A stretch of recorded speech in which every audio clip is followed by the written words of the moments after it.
dignitaries are coming through. And Javas, what is your reaction to what is going on right now? Before you came in, you were talking about whether this then is the final nail on the political coffin, so to speak, for Gachagua. Well, I wouldn't say that it's the final nail in the political coffin of Rigathi Gachagua. I would say it's the coffin itself, because the matter seems to have moved.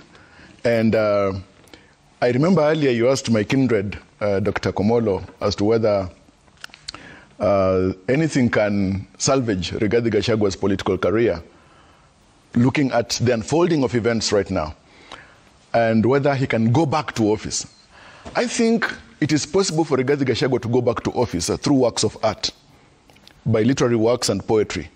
But in terms of reality, I think it is not possible. My grandfather Samson used to tell me that firewood never begets firewood, it begets ash.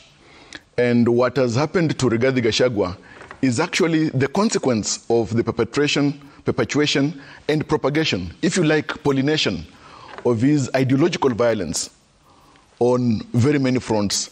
The issue of course, you recall the discourse around banding people depending on their shareholding capacity in this government, the political sins that he has committed, and no son of man within the political realm can salvage him.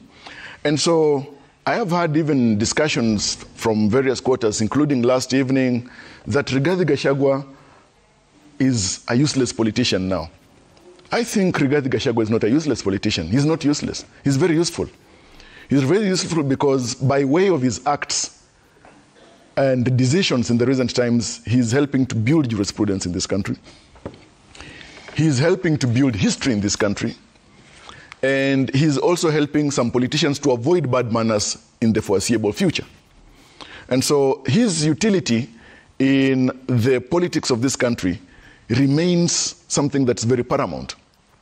Nonetheless, I think the other thing that should be a critical lesson for politicians right now is that what is the usefulness of your advisors, including political advisors while in office, and legal counsel, when you're faced with circumstances such as Rigathi Gachagua's? Yes, there are times when, against or riding the horse of hope, you fall for the advice that you need to fight tooth and nail, to the end.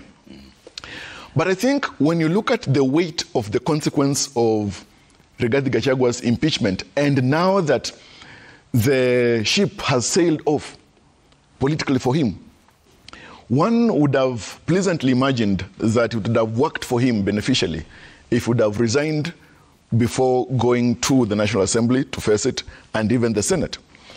The other thing is that remember that Rigathi Gachagua was playing to the gallery.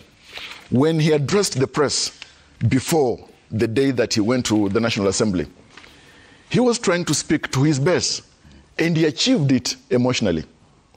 But right now, I think much of his base is also going to be glaciated. If you say that Rigathi Gachagua is going to fight President William Ruto for the next 3 years, does he have the war chest? Can he sustain it?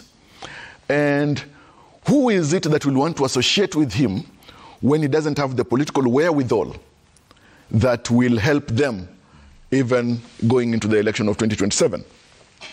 And looking at comparatively the political circumstances that are resting upon Mike Mbuvi Sonko, the former governor of Nairobi, it is nearly the circumstances that will befall Rigathi Gachagua politically.